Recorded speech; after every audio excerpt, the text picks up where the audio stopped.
Hello, आप सभी को स्वागत करता हूं मैं अपने चैनल DIT द विजन में। मेरा नाम है रंजीत और सभी बच्चे और जो भी माता पिताएं हैं उनके और जो भी दोस्त हैं, आप सभी को ये जो पहला मेरा काउंसलिंग का क्लास है इसके लिए बहुत बहुत स्वागत करता हूं। और इसको आप अपने जीवन में एक अनुभव के साथ मतलब कि प्रैक्टिकल यानी आप प्रयोग के साथ जोड़ सकते हैं, जिसमें कि आप अपने जीवन में बहुत सारी चीज़ें जो क्लियर नहीं कर पाते हैं शायद वो क्लियर हो जाएं। यहाँ पर मैं ऐसे बात करूँगा जो एक कहानी के माध्यम से होगा, तो बच्चों को सुनने में भी बहुत ही इंटरेस्टिंग लगेगा और उनको अच्छा भी लगेगा। तो चलिए शुरू करते हैं कि ये काउंसलिंग जो है आज आपके जीवन में कितना प्रभावित करता है। ज़रूर आप कमेंट करके मुझे बताएंगे और इसी से मेरा हौसला बढ़ेगा। तो मैं सेकंड पार्ट भी बहुत ही जल्द आपके लिए रिकॉर्ड करके ले आऊँगा, जो कि बच्चों की आगे पढ़ाई के लिए और उनके एक तरह से जीवन के लिए बहुत ही ज़रूरी है। आजकल के दुनिया में ये चीज़ बहुत रेयर हो गया है, क्योंकि उनके ऊपर पढ़ाई की बोझ ज़्यादा बढ़ा दिया जाता है और इसके वजह से बच्चे बहुत परेशान रहते हैं। तो उनको इस सब चीज़ों की बहुत ज़रूरी है अभी, ताकि वो अपने जीवन में आगे अनुभव के साथ बढ़ पाए और सही से अपने जीवन को कहीं ना कहीं मतलब अपने मंजिल तक पहुंचा सके। ठीक है, तो चलिए शुरुआत करते हैं। तो पहला जो है आप लोगों के लिए एक प्रश्न भी है, जो आप लोग जब तक ये सुन रहे हैं तो दिमाग में इसको रखिए कि जिस जगह पर हम लोग, जैसे अभी दिल्ली की बात कर रहे हैं, हम लोग रहते हैं यहाँ दिल्ली में, तो सभी दिल्ली वाले बच्चे और जो भी पूरे देश में रहते हैं, पूरे देश की तो दिल्ली ही है, क्योंकि यही हमारी राजधानी है और जो कुछ भी हमारे शासन प्रशासन व्यवस्थाएं जितने कुछ होते हैं यहीं से संचालित किया जाता है। तो आप लोगों को एक प्रश्न है कि दिल्ली का जो हमारे वेदों पुराणों में किस नाम से जाना जाता है, तो इसको आप कमेंट सेक्शन में जितने जल्दी हो सकते हैं आप जवाब दे सकते हैं। ठीक है, और उसके बाद मैं उसमें एक कमेंट जोड़ दूंगा आपको। ठीक है, तो आपको भी अच्छा लगेगा, रिस्पांस मिलेगा। तो ठीक है ना। सबसे पहली बात होती है कि हमारे जो वेद हैं, जो महाभारत बहुत ही इंटरेस्टिंग है महाभारत, तो उसमें से एक कहानी मैं लेता हूँ छोटा सा। ठीक है, एक दिन की बात है, श्री कृष्ण भगवान और अर्जुन जो बहुत ही अच्छे दोस्त थे। ठीक है, आप लोगों को भी पता होगा और ये बचपन से ही थे। तो उससे आगे की कहानी को नहीं ले करके हम उनके आगे जो हमारे लिए अभी ज़रूरत है वो कहानी हम बताने जा रहे हैं कि अर्जुन 5 पांडव में से एक भाई थे। सबसे बड़े थे आपका युधिष्ठिर, उसके बाद भीम, उसके बाद अर्जुन, फिर नकुल, फिर सहदेव। ठीक है ना, 5 पांडव इसीलिए बोला जाता है। और श्री कृष्ण भगवान के आशीर्वाद इन 5 पांडवों के ऊपर हमेशा रहता था। ठीक है ना, यानी वेदों में ये भी कहा जाता था कि श्री कृष्ण भगवान जो है वो खुद ये 5 पांडव के रूप में थे। ठीक है, तो अब कहानी का बात यहाँ पर आता है कि जो ये दिल्ली प्रदेश है, जो ये हमारा राज्य है, कभी ये वेदों में इनको कुछ और नाम से जाना जाता था और वो नाम था ये इंद्रप्रस्थ। ठीक है ना, आप लोग सुने होंगे और आप लोग जैसे टीवियों में वगैरह में देखते होंगे तो आप लोगों को इस चीज़ के बारे में ज़रूर पता होगा। ठीक है, और जो भी हमारे मतलब कि जो बुजुर्ग लोग हैं उन लोग को तो पता ही है। उससे भी पहले एक नाम से जाना जाता था दिल्ली को, और वो नाम आपको बताना है। अब ये सेकंड क्वेश्चन हो गया। ठीक है ना। अब क्या है कि जब 5 पांडव को ये इंद्रप्रस्थ मिला तो इंद्रप्रस्थ उन्होंने नाम रखा था, ये उससे पहले इंद्रप्रस्थ था नहीं। ठीक है ना, तो उन्होंने इनको बनाया और इंद्रप्रस्थ इसीलिए नाम दिया गया था क्योंकि ये इतना सुंदर उन्होंने बनाया मेहनत करके कि भगवान इंद्र का जो स्वर्ग लोक है वो भी फीका पड़ने लग गया था। तो देवता लोग भी आते थे और इंद्रप्रस्थ को देखते थे, भ्रमण करते थे और उनको भी मतलब कि एक तरह से जेलस होता था कि वाह, क्या पांडवों ने मेहनत करके इस राज्य को बनाया। मतलब यहाँ पर कोई लोग दुखी नहीं थे, कोई गरीब नहीं था, किसी को किसी प्रकार की कोई भी कमी नहीं थी। इतना धन संपत्ति से भरपूर और लोग जो है खुश थे आपस में एक दूसरे से भाईचारा, प्रेम, कभी किसी से कभी कोई अन्याय की बात नहीं करना, लड़ाई झगड़ा नहीं करना, शांति से खुशी के साथ प्रदेश चला रहे थे 5 पांडव। एक दिन श्री कृष्ण भगवान आए इंद्रप्रस्थ में और अपने दोस्त, अपने सखा जो है अर्जुन के साथ घूमने का इच्छा के कि आपके राज्य में आज घूमने चलते हैं, ठीक है ना। और पांडवों को भी बहुत गौरव मतलब कि होता था कि हमारे प्रदेश इतना सुखी संपन्न है। तो बातों बातों में अर्जुन से बात होने लगी कि देखो आपके जो राज्य है वो कितना मतलब कि सुंदर है, सभी से ज़्यादा समृद्धि है, सुखी है। अर्जुन को इसमें एक थोड़ा सा क्या बोलते हैं हल्का सा मतलब घमंड आने लगा और उसने अपने सखा जो कृष्ण है, हाँ हम लोग ने इसको ऐसा किया वैसा किया और हमारे देश में कोई गरीब नहीं है, कोई भिखारी नहीं है। तो इतना ही में भगवान जो है जिस चीज़ को हम किसी भी धर्म के रूप में अगर भगवान, ईश्वर, अल्लाह कुछ भी मानते हैं, ठीक है ना, तो सभी के लिए कॉमन चीज़ है और हमने इस चीज़ को बांटा है तो उस चीज़ को अलग से नहीं लेना, ठीक है ना। मैं ये कहानी महाभारत से जोड़ करके ले रहा हूँ, तो इसमें ये नहीं कि किसी धर्म के विशेष पे कोई बात हो रही है, ये प्रैक्टिकली आपके जीवन के लिए बहुत ही ज़रूरी है, ठीक है। तो भगवान श्री कृष्ण जो है उन्होंने अर्जुन से कहा कि मित्र, आपके जो प्रदेश है, आपका जो ये राज्य है बहुत ही सुंदर लगा, तो आज चलते हैं, दोनों मिलकर घूमते हैं और आनंद लेते हैं, ठीक है ना। तो घूमते घूमते अचानक से उनके नज़र में आया एक गरीब ब्राह्मण। गरीब ब्राह्मण जो है वो भीख मांग रहे थे। अर्जुन देख करके उनको थोड़ा सा अच्छा नहीं लगा, शर्मिंदा जैसा उन्होंने, क्योंकि बोला था भगवान श्री कृष्ण से कि हमारे जो देश है, हमारा जो ये राज्य है, यहाँ पर कोई भी भूखा नहीं है, कोई भिखारी नहीं है, सब खुश हैं, कोई भी दुखी नहीं है। तो देख करके वो अचानक से, अरे ये भगवान की माया है और वो अपने भक्त को कभी कभी सही रास्ते में लाने के लिए ऐसे करते हैं। उनका माया का जो रचना होता है वो लोगों को सुधारने के लिए कभी यूज करते हैं और बहुत ही मतलब कि क्या बोलेंगे कि जैसे माता पिता होते हैं ना, उनसे भी ज़्यादा प्रेम करते हैं हमारे जो ईश्वर है, हमारे जो भगवान है। हमें हमेशा वो सही दिशा दिखाते रहते हैं, लेकिन कभी कभी हम लोग भटकते रहते हैं। तो उसी प्रकार से अर्जुन को भी सही राह में लाने के लिए अचानक से भगवान ने ये स्थिति को उनके आंखों के सामने लाया। जब अर्जुन ने देखा तो वो तुरंत रथ रोक करके और दौड़ करके चला गया और उस गरीब ब्राह्मण के सामने हाथ जोड़ के खड़ा होकर बोला कि हे ब्राह्मण देवता, आप भीख क्यों मांग रहे हैं।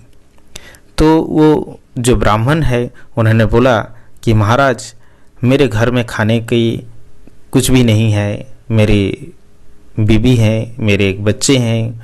तो पति और जो पत्नी होते हैं वो अपने बच्चों के लिए सोचते हैं और पति का जिम्मेदारी ये उस समय में माना जाता था कि उनको घर में पालन पोषण करना, सभी का सुरक्षा का जिम्मेदारी लेना, ये सब होता था। तो गरीब ब्राह्मण के पास कुछ नहीं होने के वजह से वो भीख मांग करके नगर से और अपने घर की जो खाने पीने का खर्चा है वो मतलब कि इकट्ठा करता था, ठीक है।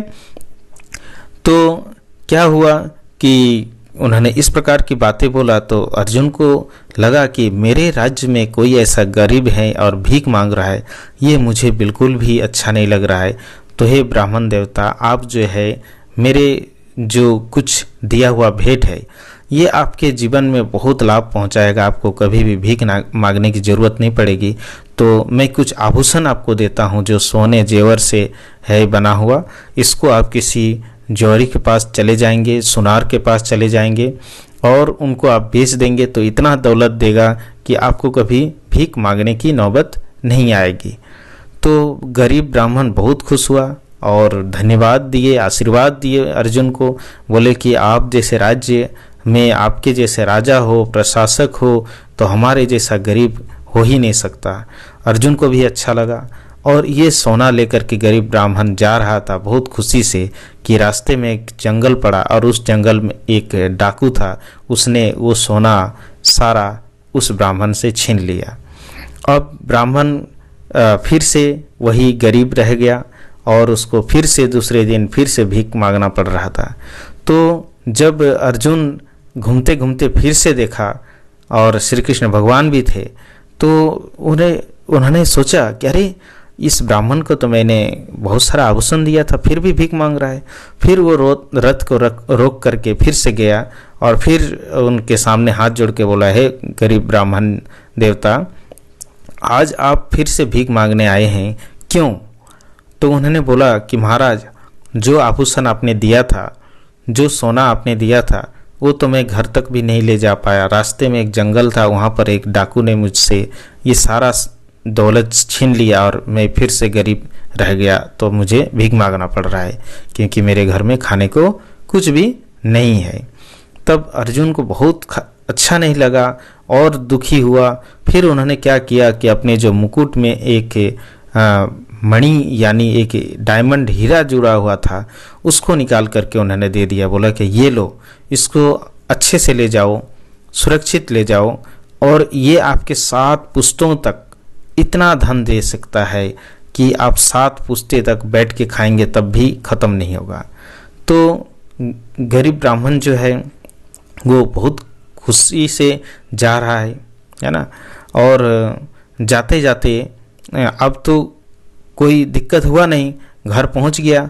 आराम से घर पहुंचने के बाद उसने अपने पत्नी से कहा कि आज आप खाना बनाइए बहुत अच्छे से, मुझे भूख लगा है और अभी हम लोग को कोई दिक्कत होगा नहीं, हम लोग अब गरीब नहीं रहेंगे।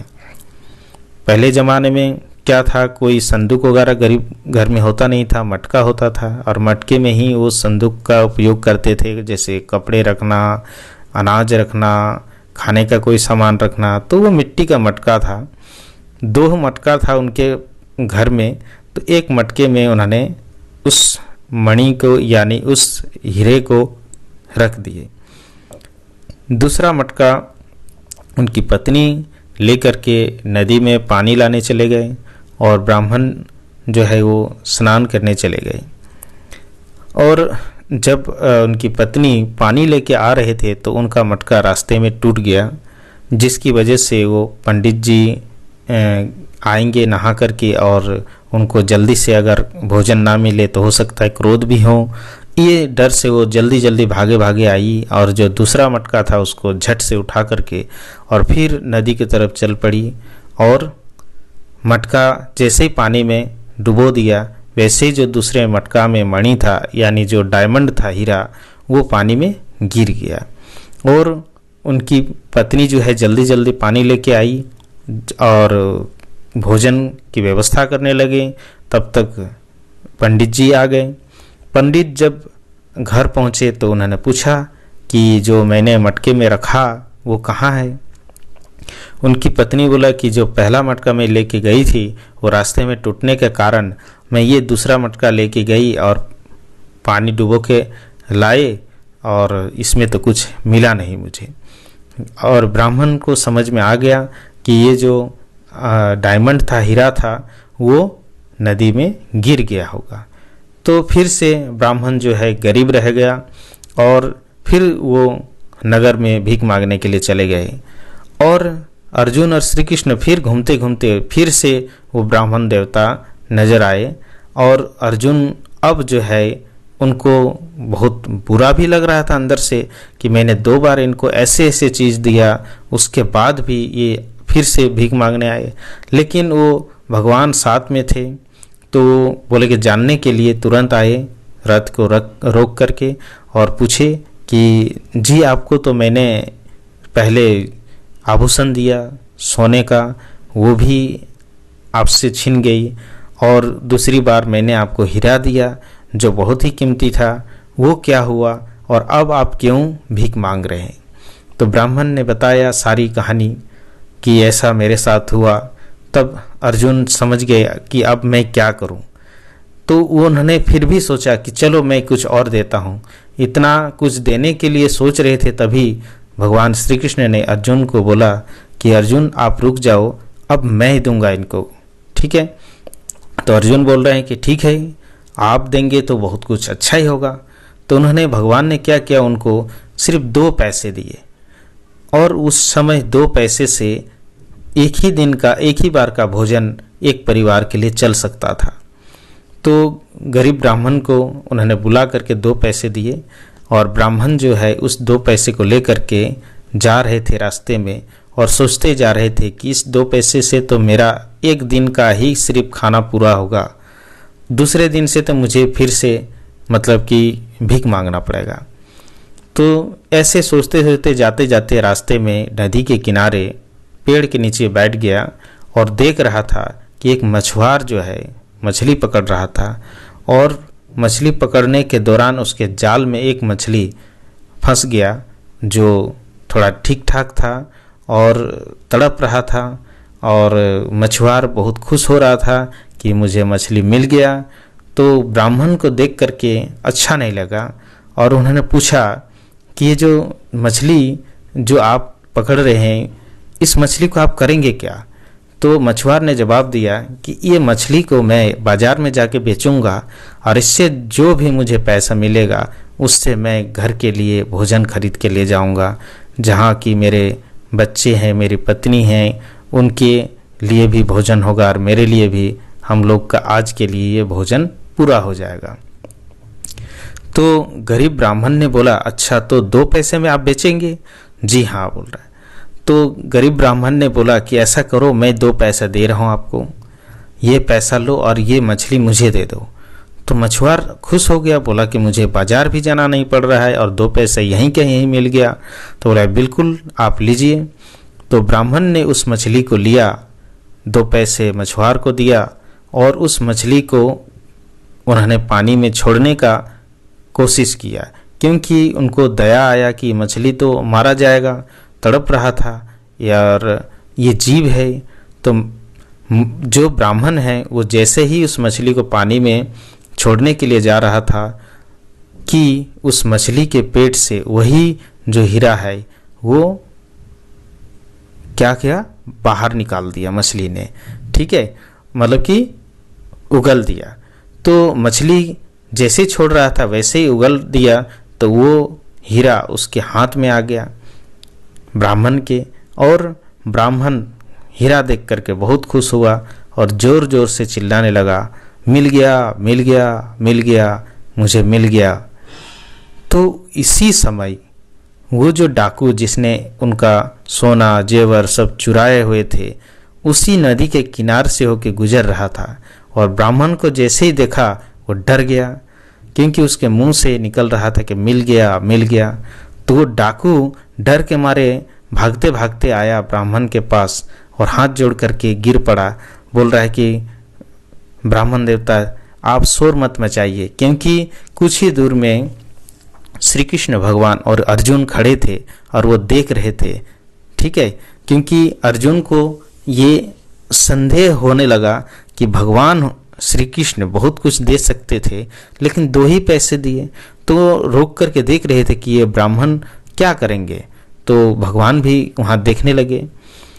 तो वो जो चोर था जब उसके चरण में आकर के गिर गया ब्राह्मण देवता के और बोलने लगा कि आपका सारी जो भी सोना जेवर जितने भी मैंने चुराया था छीना था ये वापस लीजिए, लेकिन आप इस प्रकार के शोर मत मचाइए, क्योंकि अगर इस राज्य के राजा को पता लग जाएगा तो मुझे दंडित किया जाएगा, हो सकता है मृत्यु दंड भी दिया जा सके।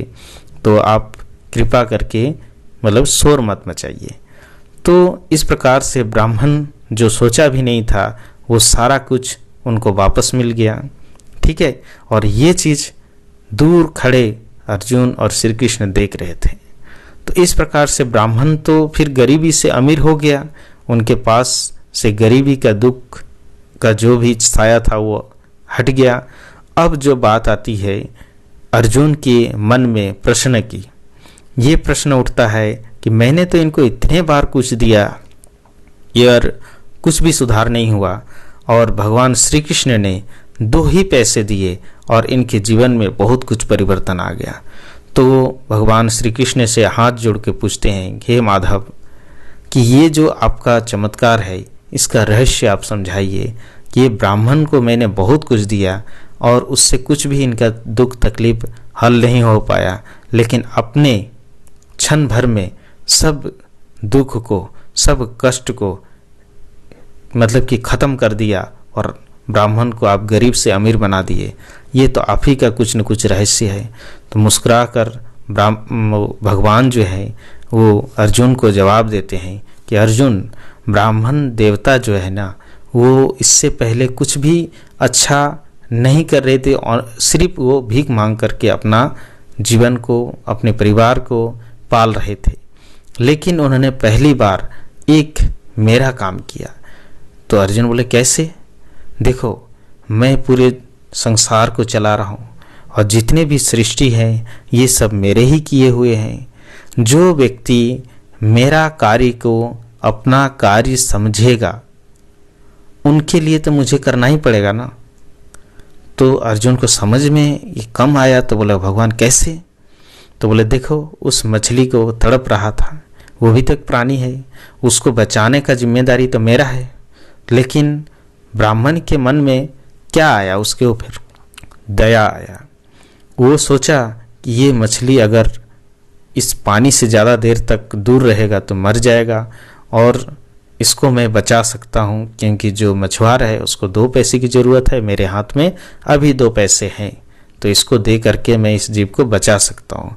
तो उन्होंने मेरा काम अपना काम समझा, तो मेरा फर्ज बनता है ना कि उसको मैं कैसे दुखी और कष्ट से देख सकता हूँ जो मेरे लिए कुछ करता हो।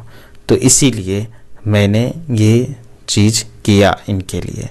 तो अर्जुन को जो घमंड, जो भी पहले अहम था, वो सारा निकल गया और वो भगवान के चरण में गिर पड़े और बोले, आपकी महिमा अपरंपार है।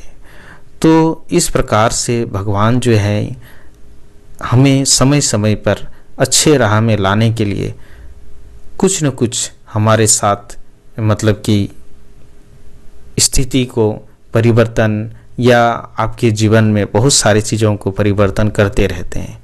तो इस प्रकार की बातों से और इस छोटी सी कहानी से आपको ये सीख मिलता है कि अगर आप मन में से कोई भी बुराई नहीं रखते हैं और छल कपट नहीं रखते हैं, अच्छे कामों में ध्यान देते हैं और भगवान के लिए जो काम पसंद हो और खुश होने लायक हो, अगर आप बचपन से ही अपने बच्चों को सिखाए, अच्छे संस्कार दें और बच्चे अच्छे काम करें, तो उनके जीवन में भगवान अच्छा ही रिजल्ट लेके आता है।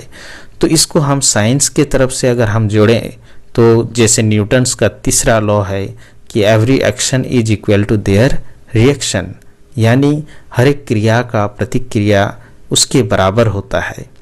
तो ये हमारे जीवन में हमें मतलब कि उपयोग करना चाहिए और मान के चलना चाहिए। जो हमारे बूढ़े बुजुर्ग बोलते हैं कि आप जैसा करोगे वैसे ही फल आपको मिलेगा।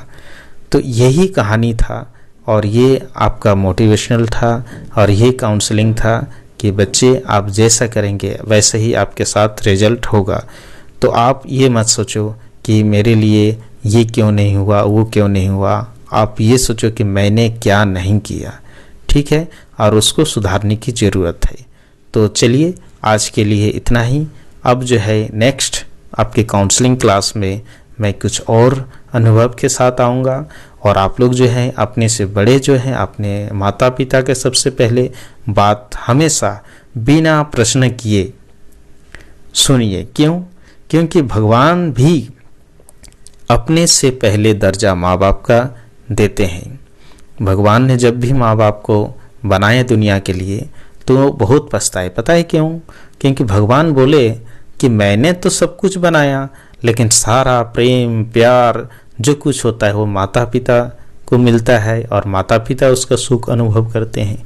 तो बोले कि मेरा तो नाम कभी आता ही नहीं है, ठीक है ना।